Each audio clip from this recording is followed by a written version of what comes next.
Assalamualaikum warahmatullahi wabarakatuh. Waalaikumsalam warahmatullahi wabarakatuh. Baik, apa kabar anak-anak? Baik. Alhamdulillah, dalam kondisi baik semua kita bisa bertatap muka kembali dalam pelajaran sejarah kebudayaan Islam. Nah, tapi sebelum kita memulai pelajaran, terlebih dahulu mari kita berdoa bersama. Silakan doanya dimulai. Bismillahirrahmanirrahim. Rabbi zidni ilma warzuqni fahma. Rabbi shrahli sadri wa yassir li amri wahlul 'uqdatam min lisani yafqahu qawli. Amin ya rabbal alamin. Alhamdulillah kita berjumpa dalam keadaan sehat walafiat. Tapi sebelum kita ke materi, kita isi daftar hadir dulu ya. Saya mulai dari Lailatul Mawqurah dari Kitabul Bararah. Baik anak-anak, pada kesempatan ini kita akan melanjutkan materi yang telah dibahas pada minggu sebelumnya, yaitu telah kita bahas tentang peristiwa hijrah ke Habasah. Peristiwa hijrah ke Habasah terjadi berapa kali? Dua kali. Berarti kalau dua kali ada tahap 1 dan tahap 2. Tahap pertama hijrah ke Habasah itu siapa yang ikut saja? Ada berapa orang?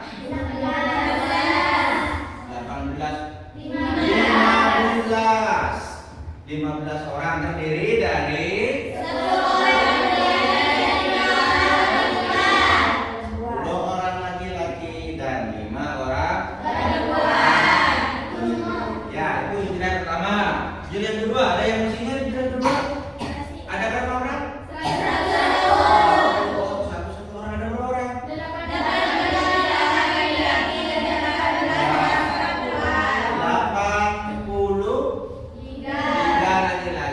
18 orang perempuan. Dari 18 dan 83 orang laki-laki itu dipimpin oleh Ja'far bin Abi Thalib, sepupu Nabi ya. Sepupu Nabi Muhammad SAW.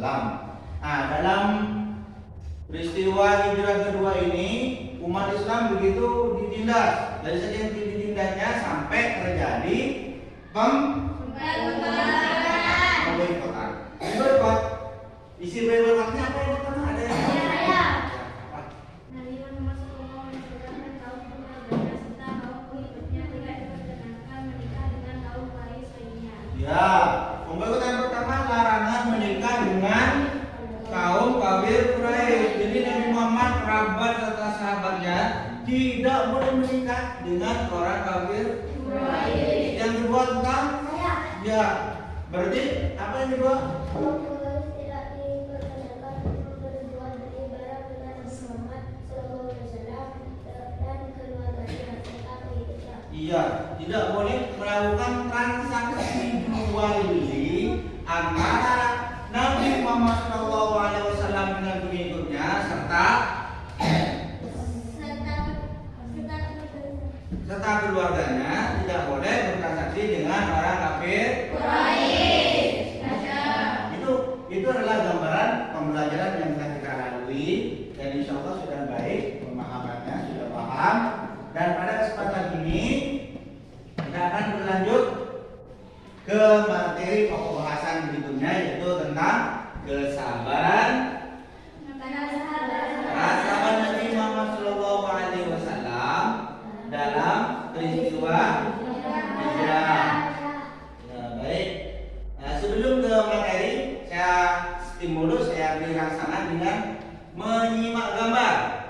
Tolong simak gambar dengan teliti dan baik ya. Nanti ini kalian bisa menyampaikan pendapat, itu gambar apa, orang lagi melakukan apa, peristiwa apa, begitu ya. Nah,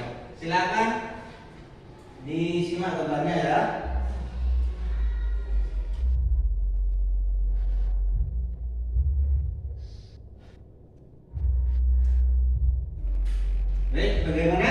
Sudah ada gambaran? Gambar itu apa itu ya? Saya. Mana? Ini. Coba yang cowok dulu. Ayo. Ini Quraisy yang menyiksa kaum muslimin. Kafir Quraisy. Mana? Kafir Quraisy Yang menyiksa kaum muslimin. sedang menyiksa kaum muslimin. Itu gambarnya. Oke. Baik, selanjutnya kita ke pembahasan yang kita bahas. Pembahasan kita yaitu tentang kesabaran para sahabat Rasulullah Shallallahu Alaihi Wasallam dalam pada peristiwa hijrah ke untuk merasakan kalian untuk melakukan suatu aktivitas yang bisa berpikir dengan baik, maka saya akan sajikan video pelajaran. Simak video tersebut, nanti hasil dari menyimak video didiskusikan dengan teman sebangku masing-masing ya. Saya akan putarkan videonya. Baik, simak ya videonya ya.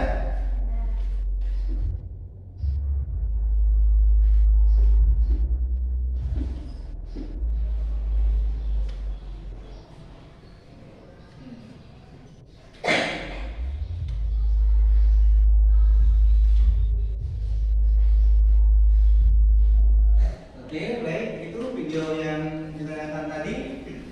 Silakan kalian saya beri tugas untuk berdiskusi. Ya, apa ya? Kelompok, tapi kelompoknya cuma bangku ya. Satu bangku berdiskusi, satu orang, jadi 2 orang per bangku ya. Jadi silakan diskusikan apa yang kalian temukan dalam video tadi dan tulis dalam bentuk cerita. Nanti sampaikan di depan kelas hasil keputusan menyampaikan hasil dari diskusi itu menghasilkan sebuah cerita apa gitu ya. Ya, silakan diskusinya dimulai.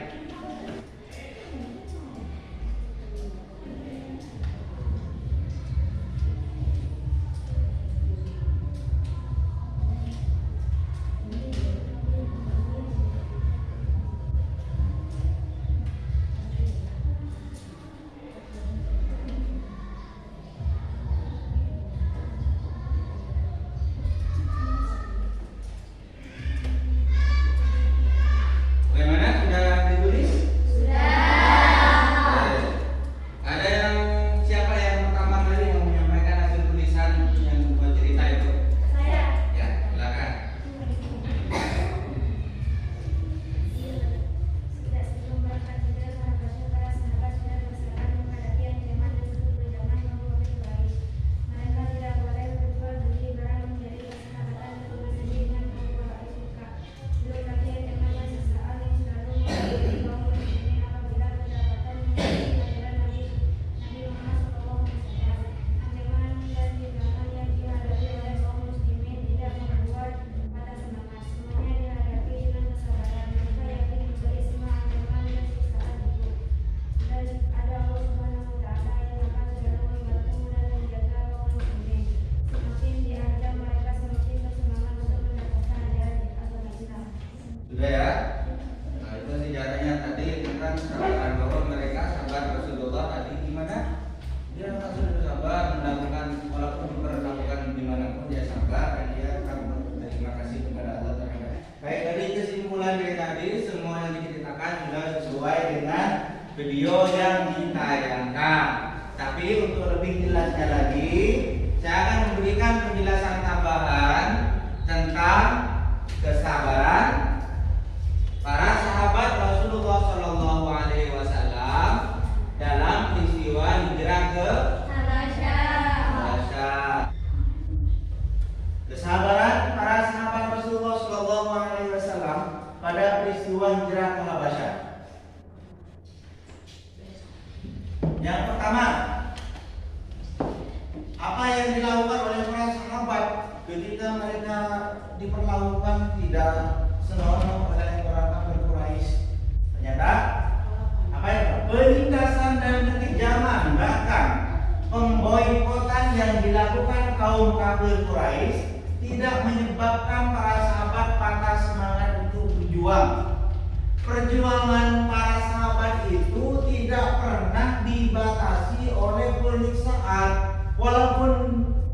bisa ditindas, diperlakukan tidak baik oleh kaum kafir Quraisy, tapi para sahabat tetap semangat dan sabar menghadapi semua cobaan itu. Dia tetap melakukan, dia tetap berdakwah. Berdakwah di mana? Di Mekah dulu. Sabar kan ya? Nah, karena dia sudah lama kelamaan akan terancam, akhirnya dia pindah ke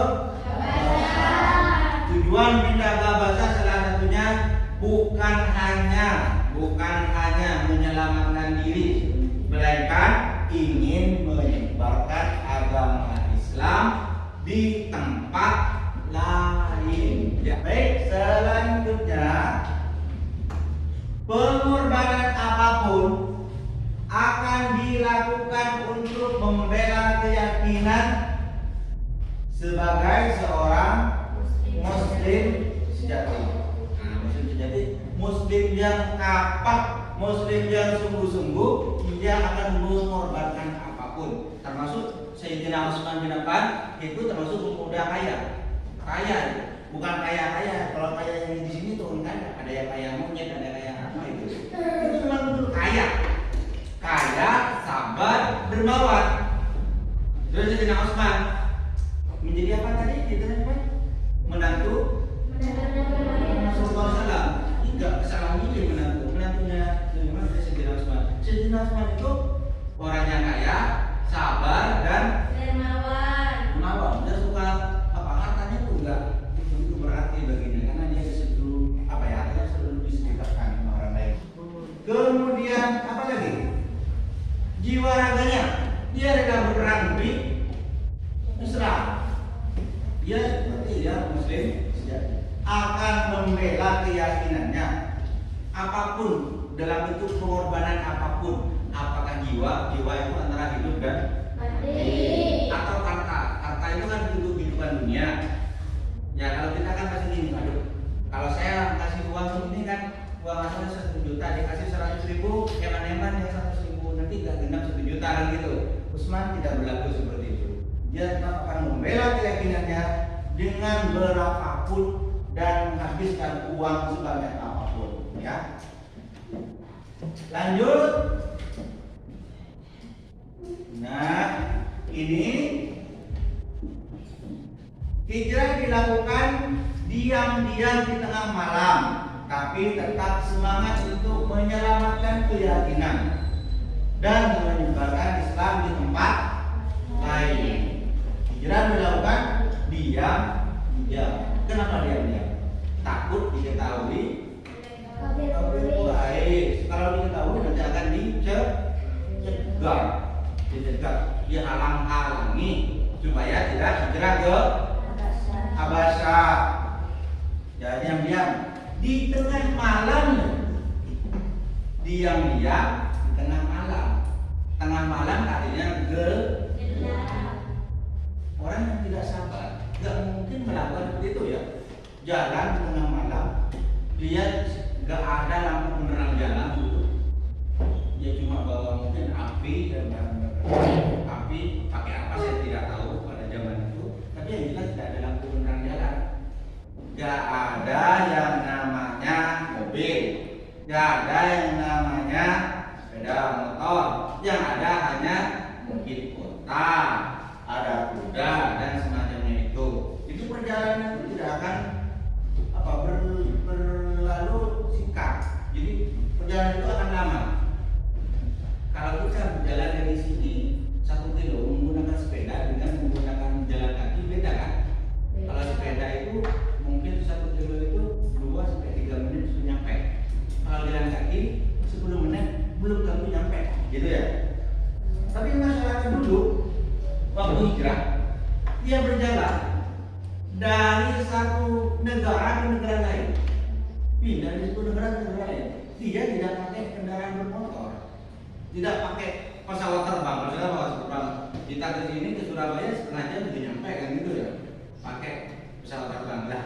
Ini dulu enggak. Tapi mereka sabar. Dia berjalan kaki. Masjid al-Aqdam. Jadi dia jalan kaki. Yang berjalan itu kakinya Kalau sekarang kan kakinya nggak berjalan, cuma lurus juga nyampe kemana gitu. Masa kita tidak bisa sabar sih kalau kita saja sudah cepat nyampe nggak pakai berjalan kaki, mereka yang berjalan kaki sabar ya, sabar. Maka kita harus betul-betul mendadak ini.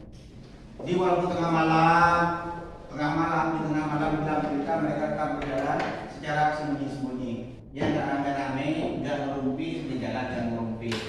Ya kalau sekarang di jalan di ngerumpi ya akhirnya nyampe juga, tapi nggak boleh ya itu ngerumpi apa ya?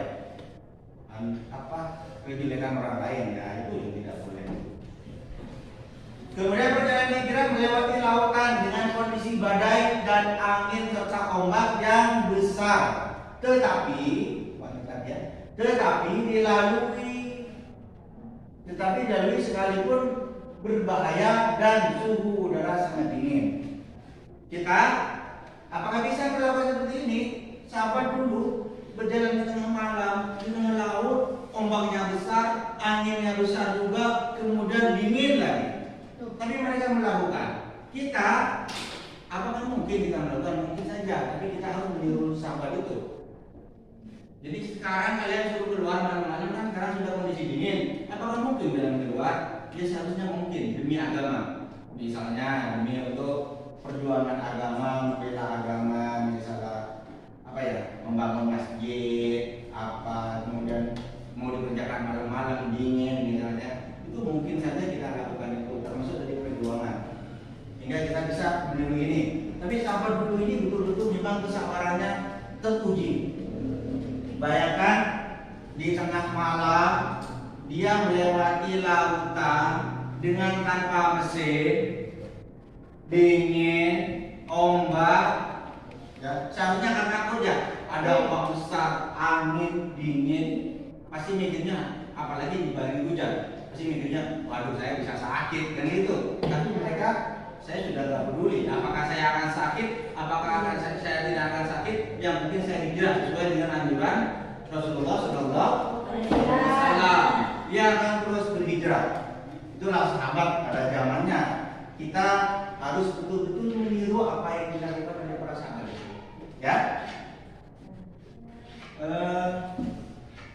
Ya, selanjutnya adanya fitnah dan berita hoax yang disampaikan utusan kafir Quraisy kerajaan Najasyi dihadapi dengan sabar dan menjelaskan kejadian yang sebenarnya sehingga Raja Najasyi tetap membiarkan kaum muslimin berada di Habasyah.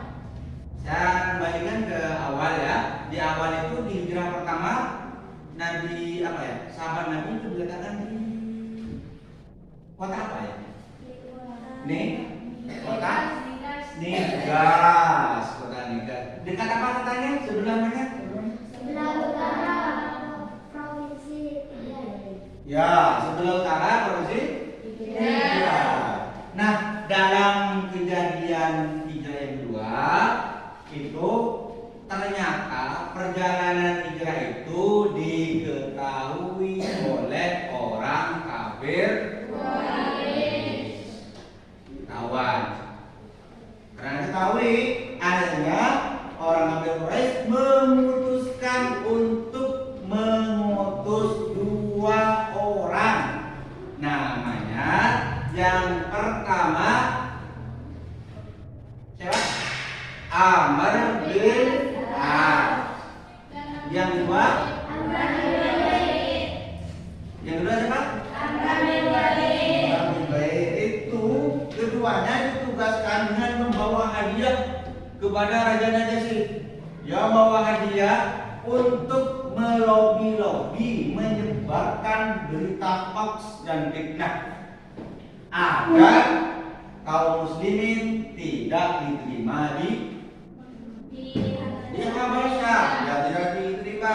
Oleh karena itu dia datang langsung menikah, langsung datang ke Raja Najasyi. Raja Najasyi langsung tidak menerima langsung. Jadi apa yang disampaikan itu isinya termasuk diantaranya menyampaikan kepada Raja Najasyi bahwa adanya hijrahnya kaum muslimin ke Habasyah tersebut akan mengancam keamanan negara Habasyah. itu akhirnya Raja Najasyi itu mencari putusan orang Islam.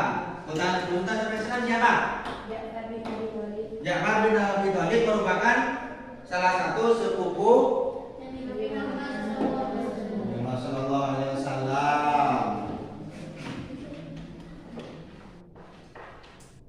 Sepupu Muhammad sallallahu alaihi wasallam. Baiklah, adanya fitnah dan berita hoax yang disampaikan putusan orang kafir Quraisy ke Raja Najasyi dihadapi dengan sabar.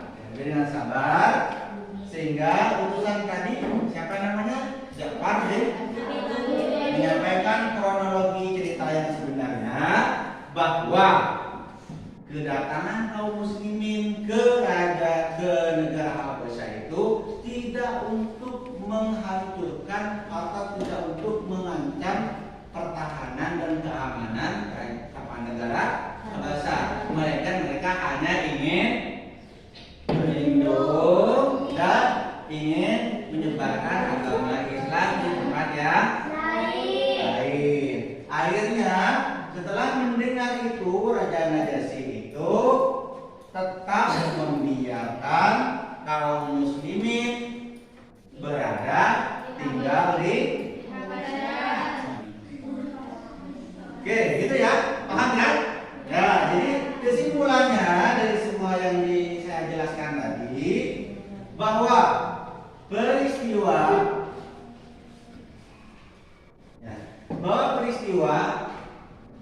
hijrah ke Habasyah yang dilakukan dalam 2 periode itu selalu dilalui dengan sikap sabar dan tabah menghadapi segala rintangan dan tantangan dari kaum kafir. Jadi, sahabat Nabi itu tidak menyebabkan patah semangat walaupun sudah diginikan tetap semangat. Bahkan harta bendanya, nyawanya dia akan tetap rela untuk ditiadakan. Nyawanya ditiadakan, artinya meninggal. Dia berani untuk meninggal demi mempertahankan agama. Dia akan terus sabar walaupun mengalami penindasan. Dia tidak akan berubah keyakinannya. Dia yakin bahwa Allah akan meninggikan derajatnya kelak nanti setelah tidak ada di dunia ini. Itu ya. Ya, baik. Anak-anak itu penjelasan tentang tambahan penjelasan tentang kesabaran sahabat Rasulullah SAW dalam peristiwa hijrah ke Habasyah. Nah, sekarang kita masuk ke fase refleksi dari apa yang saya jelaskan dan dari suatu yang kalian sudah diskusikan serta presentasikan di depan. Sekarang refleksikan apa yang seharusnya kita lakukan dan apa yang tidak boleh kita lakukan sesuai dengan peristiwa atau materi tentang kesabaran sahabat Rasulullah SAW dalam peristiwa hijrah ke Habasyah. Sekarang saya kasih kesempatan waktu untuk kalian menulis apa saja yang boleh, apa yang harus dilakukan dan apa saja yang tidak boleh dilakukan. Saya kasih waktu 5 menit ya.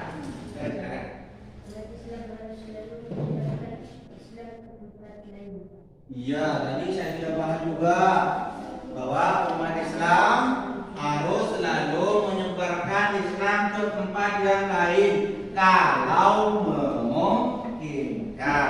Tapi kalau tidak aman, maka kita harus pindah seperti contoh tadi ya. Ya itu. Kemudian ada yang ini yang tidak boleh lakukan. Ya, Robert apa Ber?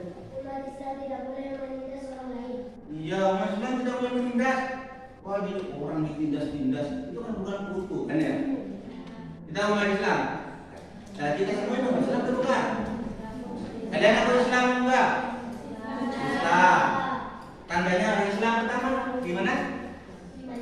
Pertama yang dimasuk Islam itu harus bagaimana pertama? Bersyahadat. Kalian sudah bersyahadat semua? Sudah. Kalian Islam.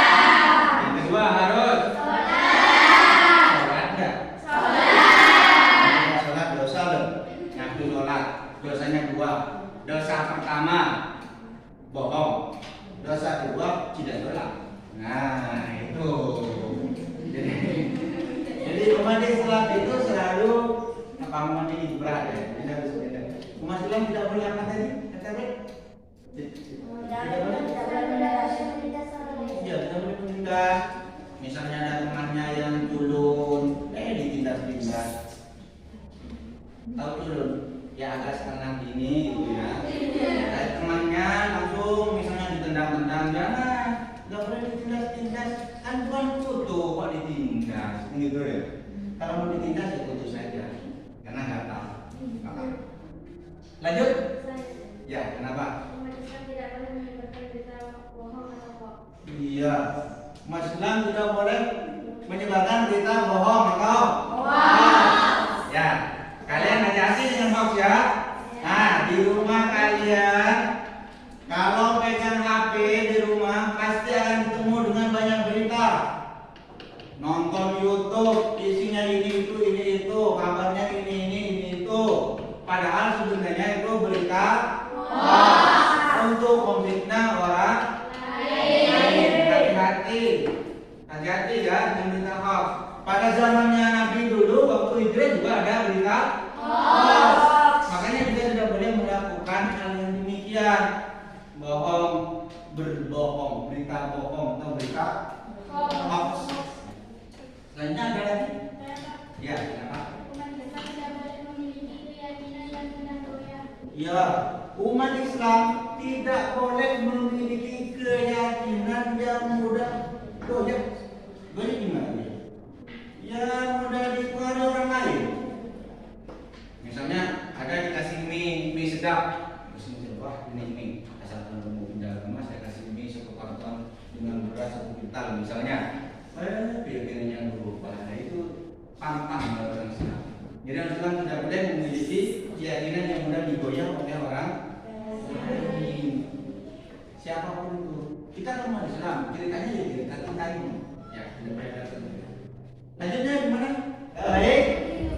Hikmah yang akan kita dapatkan dari kesabaran ini adalah bagaimana kita meneladani para sahabat menjadi contoh yang baik untuk kita. Kita harus sabar, kita harus sabar, kita harus semangat, kita harus rela berkorban. Harus lakukan semua itu ya. Ya, mungkin hanya itu yang dapat saya sampaikan.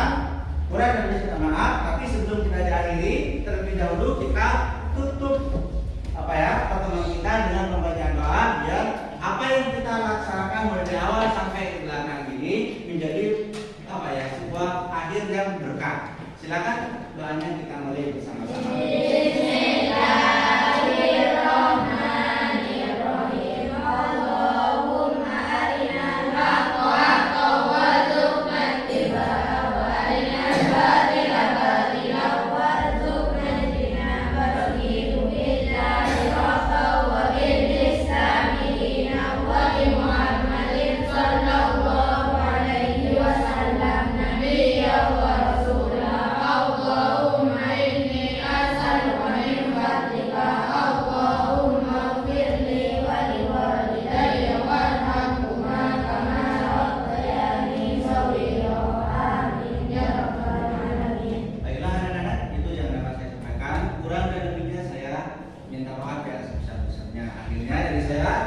Assalamualaikum